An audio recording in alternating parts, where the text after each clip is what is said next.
हम बात करेंगे HMIS health management information system, जो कि हरियाणा सरकार के ministry of health and family welfare द्वारा शुरू किया गया है। और हरियाणा में लगभग सभी हॉस्पिटल, चाहे प्राइवेट हैं, सरकारी हैं, आयुष डिपार्टमेंट से संबंधित हैं, सबको इसमें ऑनलाइन डाटा एंट्री करनी होती है। तो हम आज शुरू करते हैं। सबसे पहले है इनकी वेबसाइट, ये HMISMOHFW.gov.in HMIS.MOHFW.gov.in। तो इस पर क्लिक करके हम सबसे पहले लॉगिन करेंगे। सबसे ऊपर लॉगिन का ऑप्शन दिया गया है, यहाँ पर इस साइड में, यहाँ पर जाकर हम अपने आईडी पासवर्ड से लॉगिन करेंगे। तो यहाँ पे यूज़र नेम भरना है और पासवर्ड भरना है, साथ में ये कैप्चा भरना है। और इसमें जो पहले भरा हुआ था यूज़र आईडी और पासवर्ड, वही एंटर कर देंगे हम। और जितने भी इसमें जो कैप्चा दिया गया है वो सारे के सारे बड़े अक्षरों में हैं, इनकी कैपिटल लेटर्स हैं, OIYSZ5, हिंदी में चल रहा है, OIYSZ5।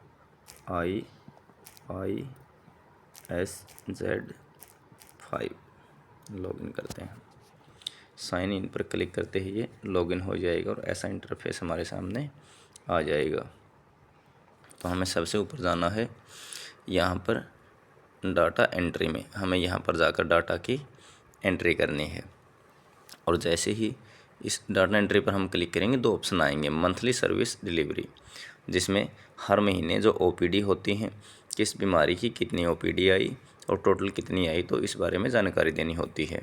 और इसमें दूसरे नंबर पर जो ये नीचे दिया है, इंफ्रास्ट्रक्चर एंड ह्यूमन रिसोर्स, यानी कि HR, जिसमें एम्प्लॉय या ऑफिसर से संबंधित जानकारी मांगी जाती है। और इंफ्रास्ट्रक्चर हो गया बिल्डिंग से रिलेटेड। तो हम इस पर क्लिक करेंगे, इंफ्रास्ट्रक्चर एंड ह्यूमन रिसोर्स। तो इस पर क्लिक करते ही ये ऑप्शन आ गया। जैसे कि यहाँ पर ये जो दी गई हैं डिटेल्स कि फैसिलिटी नेम है, आयुष आमजन वाला है, और ये विलेज नॉट अवेलेबल है, इसकी कोई दिक्कत नहीं है। जो भी फॉर्मेट है ये ऊपर से भरा गया है और हम इसमें एडिट नहीं कर सकते। यहाँ पर डिस्ट्रिक्ट दिखाया गया है, किस टाइप का है, अपना ब्लॉक का नेम है, वो सारा कुछ यहाँ पर लिखा हुआ है। तो हमें सिर्फ एंट्री करनी है इंफ्रास्ट्रक्चर की। तो यहाँ पर जैसे हम देखते हैं तो अभी कुछ नहीं आया है इसमें। तो मंथ सेलेक्ट करते हैं यहाँ पर क्लिक करके। जैसे हमने अप्रैल कर दिया तो हम इसमें अप्रैल की एंट्री कर सकते हैं। और अभी हम करेंगे इसमें जनवरी। सबसे पहले हम जनवरी महीने की एंट्री करेंगे। थोड़ा टाइम लेगा ये। तो जैसे ही हमने इस पर क्लिक किया तो ये एंट्री आ गई हमारे सामने। सबसे पहले यहाँ पर ये दिखा रहा है फिजिकल इंफ्रास्ट्रक्चर। तो इसके बारे में हमें बताना है कि अपने पास क्या क्या फैसिलिटी हैं। जैसे कि इसमें दिया गया है फिजिकल इंफ्रास्ट्रक्चर में टोटल 24/7 बेड्स। तो बेड्स की अवेलेबिलिटी यदि है तो हमें कॉलम भरने हैं, नहीं तो नहीं भरने हैं। फिर किस कैटेगरी के हैं, कैटेगरी वाइज इन्होंने पूछ रखा है। अदर देन 24/7 बेड किस टाइप के हैं। तो इसमें जो कि आयुष डिपार्टमेंट से रिलेटेड हैं, तो जो आम हैं, GAD हैं, उनमें किसी में भी ये बेड की फैसिलिटी नहीं होती। तो हमें इस कॉलम में डाटा एज ऑन जनवरी 2025 में हमें 00 ही एंटर करना है। सभी में सिर्फ 00 की ही एंट्री हमें करनी है और सभी कॉलम फिल करने होंगे। तो हम आते हैं उस कॉलम पर जो कि हमें भरना ज़रूरी है। तो आयुष के लिए ये कॉलम है 1.4, 1.4 में अदर इंफ्रास्ट्रक्चर सर्विसेज। तो हमारे काम का है ये, तो सबसे ज़रूरी है। तो इसमें क्या क्या भरना है, जैसे कि पहले नंबर पर है इसमें 1.4.1 में, is there a designated government building. यदि गवर्नमेंट बिल्डिंग है तो हमें यस करना है, नहीं तो नो कर देना है। मान लीजिए है तो हमने यस कर दिया और इसमें हम लिख देंगे किस टाइप की है रिमार्क्स में। और यदि नहीं है, गवर्नमेंट सर्विस कहीं पर चौपाल में चल रहा है, तो हम नो कर देंगे। तो यहाँ पर फिर लिखेंगे कि मतलब इसमें रिमार्क्स खाली छोड़ देंगे और आगे पूछेगा फिर ये यदि नहीं है, अपने पास गवर्नमेंट बिल्डिंग यदि नहीं है तो फिर ये पूछेगा कि कहाँ पर चल रहा है, रेंटेड बिल्डिंग है, यस और नो इसमें से। तो हम इसमें यदि रेंट की बिल्डिंग है तो यहाँ पर फिर यस कर देंगे, नहीं तो फिर नो कर देंगे। जैसे कहीं चौपाल में चल रहा है, कहीं मंदिर में चल रहा है, कहीं पर किसी जैसे वृद्धाश्रम है या कोई भी जो गवर्नमेंट प्लेस हैं, तो कई जगह पर वहाँ पर ये हॉस्पिटल चल रहे हैं, तो हम फिर नो करके और यहाँ पे लिख देंगे। जैसे बीसी चौपाल में चल रहा है, जनरल चौपाल में चल रहा है, या फिर किसी और जगह पे है, स्कूल में है, कहीं पर भी यदि बिल्डिंग है तो रेंट की बिल्डिंग यदि नहीं है तो हम इसमें नो कर देंगे। और अगला कॉलम है फिर is there no designated government building में नो कर दिया। तो अदर रेंट फ्री बिल्डिंग, तो यदि रेंट फ्री बिल्डिंग है तो फिर इसमें नीचे वाले में हम लिख देंगे। जैसे गवर्नमेंट वॉलंटियर है, पंचायत की है, तो यहाँ पर फिर हम यस कर देंगे कि इसमें रेंट फ्री है, मतलब उसमें किराया नहीं देना होता। तो साइड में फिर हम डाल देंगे जहाँ पर वो चल रही है यदि बिना किराए की, यदि किराए की है तो उसमें यस कर देंगे। फिर है whether building is elderly and disabled friendly as per previous of disability act.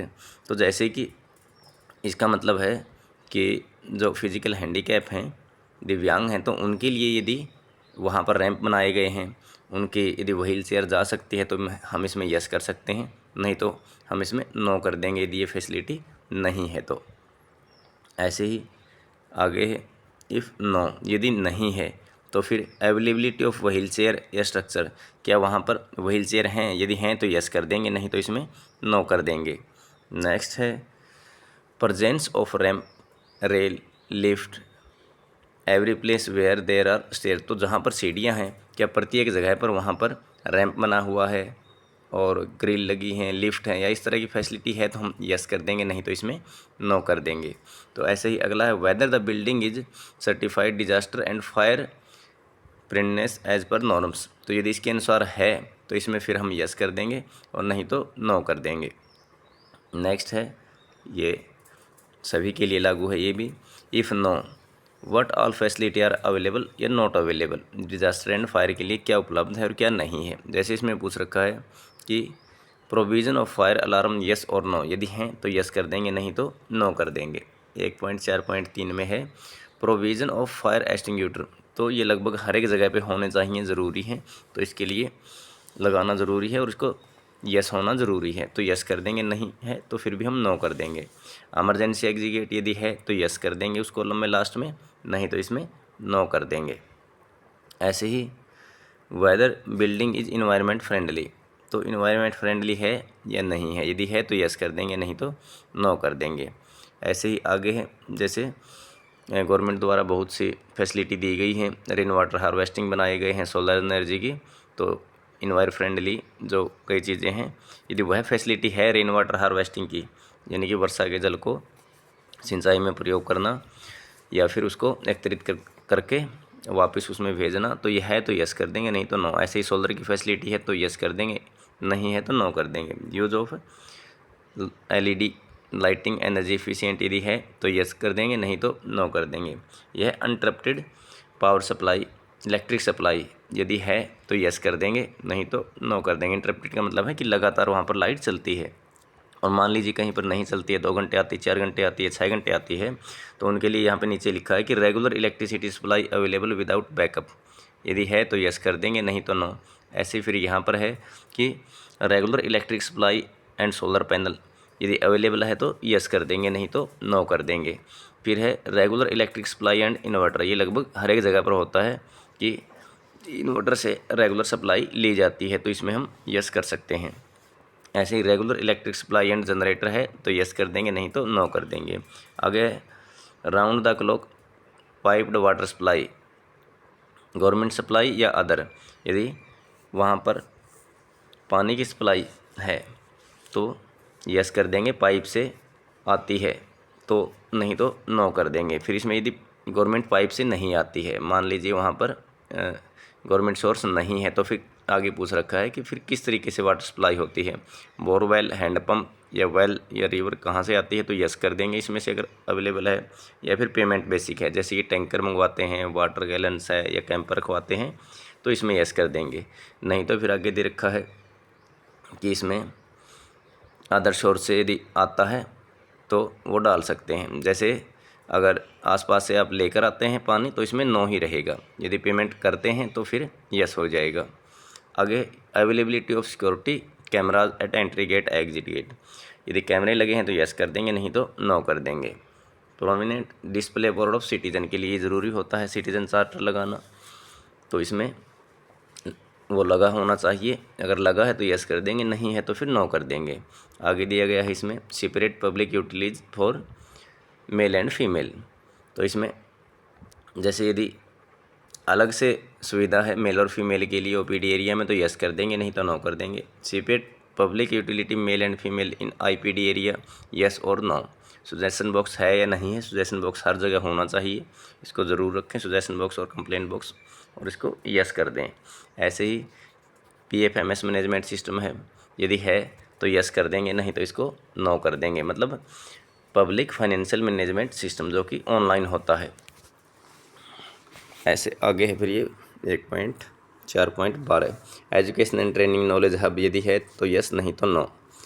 और आगे ऐसे ही आप देख सकते हैं रेजिडेंटल स्टाफ के लिए यदि जगह है तो यस कर देंगे, नहीं तो नो। एएनएम स्टाफ नर्स के लिए यदि रहने की जगह है तो यस कर देंगे, नहीं तो इसमें नो कर देंगे। ऐसे ही डॉक्टर के लिए है, कम्युनिटी हेल्थ सीएचओ के लिए है।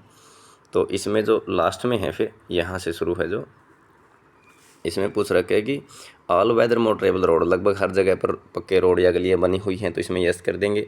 यदि रास्ता ही नहीं है जाने का तो नो कर देंगे। फंक्शनल टेलीफोन या मोबाइल या आपका खुद का है या गवर्नमेंट का है, यदि है तो यस कर देना है। और फंक्शनल कंप्यूटर लैपटॉप यदि है तो यस, नहीं तो नो। फंक्शनल इंटरनेट कनेक्शन, लगभग आपके पास फ़ोन है तो उसमें इंटरनेट कनेक्शन है और आप उससे भी ऑनलाइन का ही डाटा भरते हैं, काम करते हैं, तो इसमें यस ही करना है, मोबाइल फ़ोन वाले में और इंटरनेट वाले में। तो आगे फिर नेक्स्ट जो स्टेप है वो है सर्विस का, ये आ गया सर्विसेज में। तो सर्विस में कौन कौन सी सर्विस हैं इस पर क्लिक करेंगे तो इस तरह से ये आ गया। इसमें लगभग वो सर्विस दी गई हैं जो कि स्पेशल होती हैं। Roll out of service yes, यदि हैं तो यस कर देंगे, नहीं तो नो कर देंगे। और आयुष में लगभग ये फैसिलिटीज़ नहीं हैं, तो हमें आयुष से रिलेटेड ही कॉलम भरने हैं। तो आप इनको वैसे पढ़ सकते हैं कि अपने काम का है, इसमें यदि अपने पास फैसिलिटी है तो यस कर देंगे। आगे दी गई हैं इसमें कोर हेल्थ केयर सर्विस, जैसे general medicine consultation service full time है तो यस कर देंगे। और आगे भी इसी तरह से रेडियोलॉजी सर्विस हैं, सीटी स्कैन अगर फैसिलिटी हैं तो इनको हम यस कर देंगे। और जो 2.3 है 2.3 स्पेशलिस्ट सर्विस, तो इसमें हमें उस सर्विस के बारे में बताना होता है कि जो अपने पास अवेलेबल है। इन हाउस मोड लैब है, डायग्नोस्टिक सर्विस है तो इसमें यस करना है, नहीं तो नो करना है। तो अलग अलग इसमें दिए गए हैं कि स्पेशलिस्ट डॉक्टर किस किस चीज़ के हैं, इस चीज़ की फैसिलिटी नहीं है। तो जो हमारे काम का है आयुष डिपार्टमेंट में, उसमें है ये 2.6 आयुष सर्विस। तो इसमें लिखा है कि AYUSH services yes full time, yes rotation basis, yes no call no. तो इसमें जैसे कि फुल टाइम है तो हम फुल यस कर देंगे। फिर भी यदि रोटेशन टाइप भी है, जैसे 2 दिन यहाँ पे बैठते हैं डॉक्टर, 2 दिन किसी और जीएडी में बैठते हैं क्योंकि डॉक्टर की कमी है, तो ऐसे एडिशनल ड्यूटी है तो भी हमें यस करना है। ऐसे ही आगे है कि health and wellness service yes rotation wise यदि है तो। और रेफरल सर्विस है इसमें, इंटीग्रेटेड पब्लिक लेबोरेटरी सर्विस यदि हैं तो यस, नहीं तो नो कर देंगे। और आगे इसमें स्पेशल सर्विस हैं, वो देख सकते हैं आप कौन कौन सी हैं। सपोर्ट सर्विस हैं साथ में, ये यदि अवेलेबल हैं, ऑक्सीजन है इस तरह की, तो इसमें यस कर देंगे। फिर इसमें है कि वैद ये पूछ रखा है हॉस्पिटल इंफॉर्मेशन सिस्टम इम्प्लीमेंटेड, तो इसमें यदि है तो हम यस कर देंगे, नहीं तो नो कर देंगे। और इसमें पूछ रखा है ये वेदर कंप्यूटराइज, यदि कंप्यूटराइज है तो इसको यस कर देंगे, नहीं तो नो कर देंगे। फिर ये जो hospital information system functional OPD, तो ओपीडी में फंक्शनल है या नहीं है। और यदि हम इसमें नो करते हैं तो फिर इसमें पूछता है कि इनमें से कौन कौन सी आपके पास अवेलेबल है। और इसमें एक है कि अवेलेबिलिटी ऑफ ड्रग्स, तो हमें इसमें यस करना है, क्योंकि दवाइयाँ लगभग हर एक GAD या आम पर अवेलेबल होती हैं। वो स्टोरेज के अनुसार कम ज़्यादा हो सकती हैं, और ये पोस्टमार्टम सर्विस नो हो जाएगा। तो हमारे काम की एक ये ज़रूरी है अवेलेबिलिटी ऑफ ड्रग्स, और यदि लैब है तो यस कर देंगे, नहीं तो नो कर देंगे। और एक जो ज़रूरी था इसमें वो था कि आयुष की वो फैसिलिटी है या नहीं है, तो उसमें यस करना है।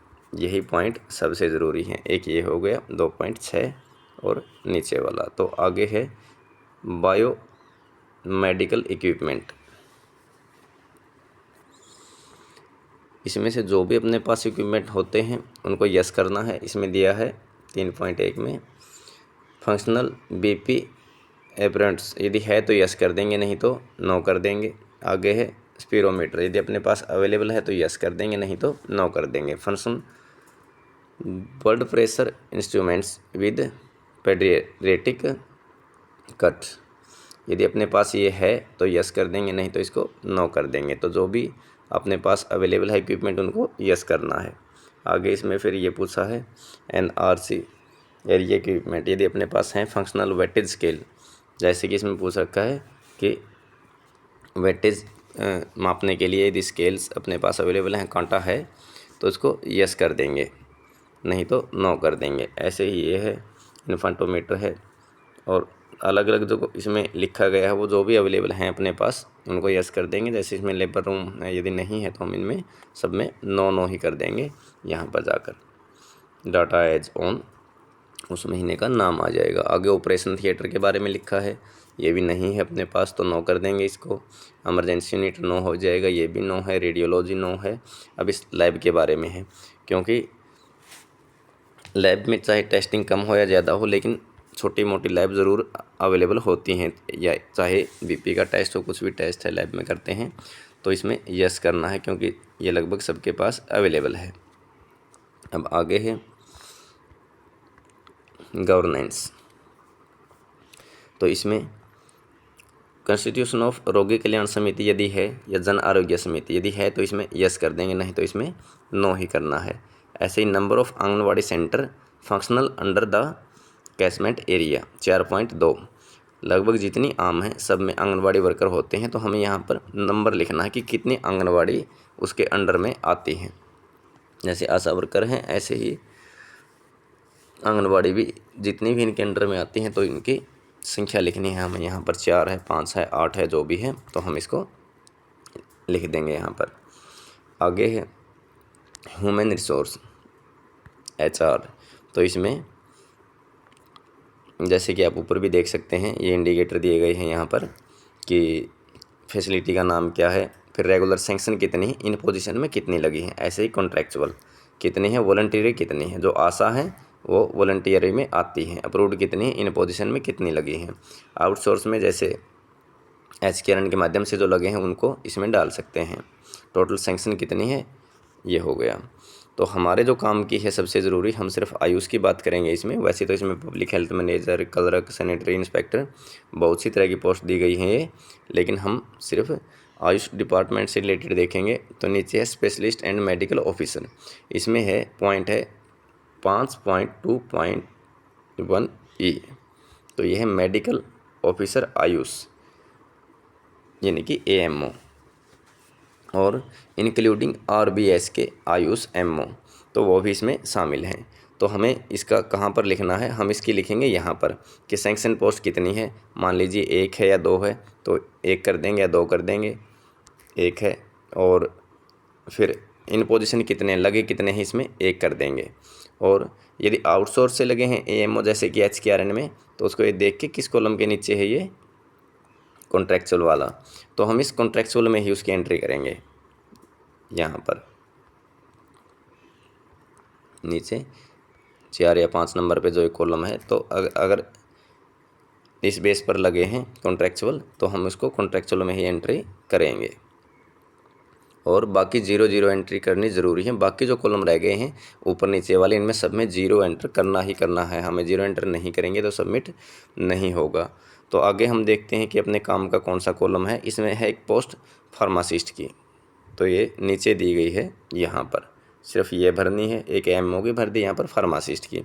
ऐसे ही फार्मासिस्ट यदि रेगुलर हैं तो यहाँ पर भरना है एक पोस्ट, यहाँ पर भरना है एक पोस्ट यदि भरी गई है। यदि खाली है तो यहाँ पर ऐसे कर सकते हैं एक और यहाँ पर 0 डाल देंगे यदि आपके पास नहीं है तो। और यदि HKRN में है तो आप इस कॉलम में आकर इसमें एंट्री कर सकते हैं फार्मासिस्ट की। तो आगे है बिल्कुल लास्ट में ये जो दिए गए हैं, जैसे एक है ये आशा, जिन भी GAD में आशा लगे हैं तो यहाँ पर एंट्री करनी है और इनकी एंट्री होगी वॉलंटियर में, जो कॉलम ऊपर दिया गया था यहाँ पर कितनी इन पोजीशन में है और कितनी सैंक्शन है, यहाँ पर एंट्री करेंगे। ऐसे ही यदि आपके पास हाउस कीपिंग स्टाफ है यानी कि स्वीपर है या फिर वाटर कैरियर है ग्रुप D में जो वैकेंसी है, तो उसकी एंट्री हम यहाँ पर करेंगे इस कॉलम में। यदि रेगुलर है तो यहाँ पर कर देंगे, यदि कॉन्ट्रैक्चुअल है तो कॉन्ट्रैक्चुअल वाले कॉलम में हम इसकी एंट्री करेंगे। अब आगे है नेक्स्ट कॉलम दिया गया है ह्यूमन रिसोर्स के बाद है क्वालिटी कंट्रोल।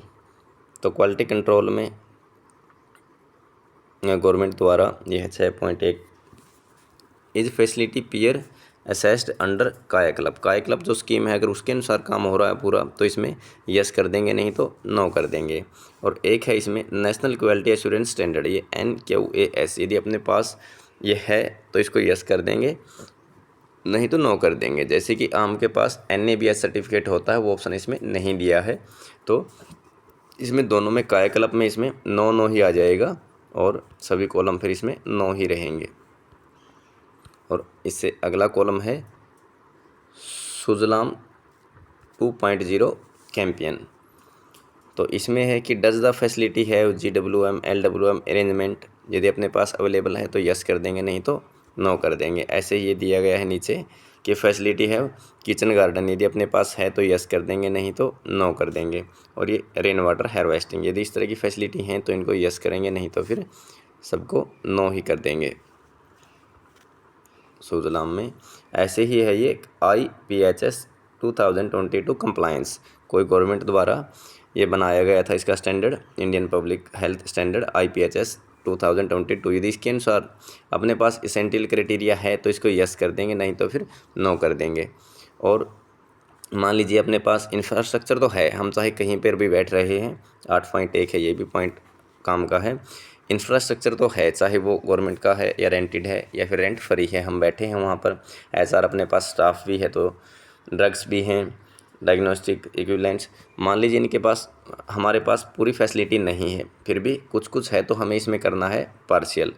कुछ फैसिलिटी अवेलेबल हैं, HR थोड़ा बहुत तो है अपने पास, इक्विपमेंट भी हैं अपने पास, चाहे कम हो थोड़े, मेडिसिन्स हैं, वो जो भी अवेलेबल हैं वो हैं, तो इसमें यस कर देना है सभी में। यदि ये नहीं है डायग्नोस्टिक्स वाला, इसको नो कर सकते हैं, नहीं तो फिर इक्विपमेंट्स तो हैं अपने पास, चाहे कम हो थोड़े हों, तो अपने हिसाब से। और फिर इसको करना है सबमिट यहाँ से। फिर सबमिट करने के बाद जब ये जनवरी का सबमिट हो जाएगा, आपने कंप्लीट कर दिया, जो कॉलम खाली छोड़ने हैं उनको 0 करना है और जिसमें एंट्री करनी है उसमें एंट्री करने के बाद फिर हम जाएंगे जनवरी के बाद फरवरी 2025 पर।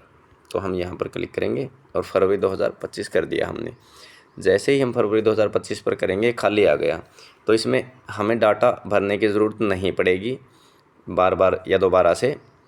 जो हमने पहले डाटा भरा था अपने से रिलेटेड, जो भी यस या नो जो फैसिलिटी अवेलेबल थी वो यस दिखाई थी, तो हमें सिर्फ इतना करना है। फरवरी में यहाँ पर एक ऑप्शन दिया गया है कैरी फॉरवर्ड, यानी कि आगे ले जाना। जो डिटेल हमने जनवरी में भरी थी यदि वो फरवरी में भी है, उनमें कोई फेरबदल चेंज नहीं हुआ है, तो हमें सिर्फ इस पर क्लिक करना है कैरी फॉरवर्ड पर। कैरी फॉरवर्ड पर क्लिक करते ही जो जनवरी में भरा गया था डाटा वो फरवरी में आ जाएगा और हमें सिर्फ सबमिट करना है, फिर हमें और कुछ करने की इसमें ज़रूरत नहीं है।